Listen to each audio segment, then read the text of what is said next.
বঙাইগাঁও জিলাৰ ৩৬ নং উত্তৰ অভয়াপুৰী বিধানসভা সমষ্টিৰ অন্তৰ্গত ভাণ্ডাৰাৰ পৰা জামদহালৈ যোৱা ৰাস্তাৰ মাজত বাঁহৰ সাঁকোৰে দীৰ্ঘদিন ধৰি স্থানীয় লোকে পাৰাপাৰ হ'বলগীয়া হৈছে।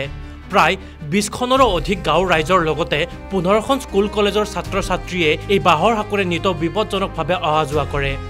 বিধায়ক আব্দুল পাতিন খণ্ডকাৰক ৰাইজে বহুবাৰ এই কথা অৱগত কৰিছে যদিও বিধায়কজনে কোনো কাণ সাৰ দিয়া নাই। বিধায়ক আব্দুল পাতিন খণ্ডকাৰে নিৰ্বাচনৰ সময়ত পকী দলং কৰি দিয়াৰ প্ৰতিশ্ৰুতি দিছিল যদিও সেই প্ৰতিশ্ৰুতি ৰক্ষা নকৰিলে। এতিয়া অতি শীঘ্ৰে এখন পকী দলং বনাই দিয়াৰ দাবী কৰিছে স্থানীয় ৰাইজে।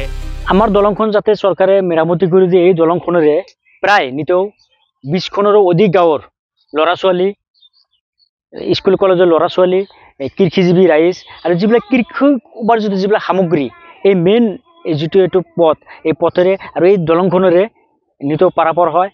এই দলংখন যাতে আমাৰ স্থানীয় বিধায়ক আব্দুল পাতিন খণ্ডকাৰ আৰু বৰপেটা লোকসভা সমষ্টিৰ সাংসদ ফণীভূষণ চৌধুৰী ডাঙৰীয়া যাতে আমাৰ এই দলংখন যাতে পকী দলংখনৰ ব্যৱস্থা কৰি দি এই ছাত্ৰ ছাত্ৰী আৰু কৃষিজীৱী ৰাইজক যাতে উপকৃত কৰে যেন। আৰু এই বাঁহৰ সাঁকোটো আপোনালোকে দেখা পাইছে, এই সাঁকোটো প্ৰত্যেক বছৰে কিন্তু ৰাইজে গাঁঠিৰ দৰেৰে কিন্তু মেৰামতি কৰে।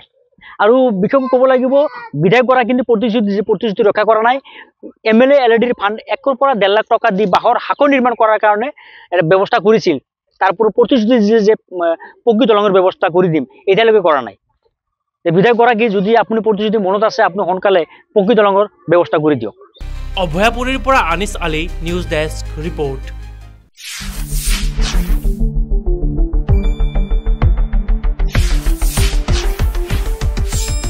শুদ্ধ আৰু বিস্তৃত বাতৰিৰ বাবে চাই থাকক নিউজ ডেস্ক ৰিপৰ্ট।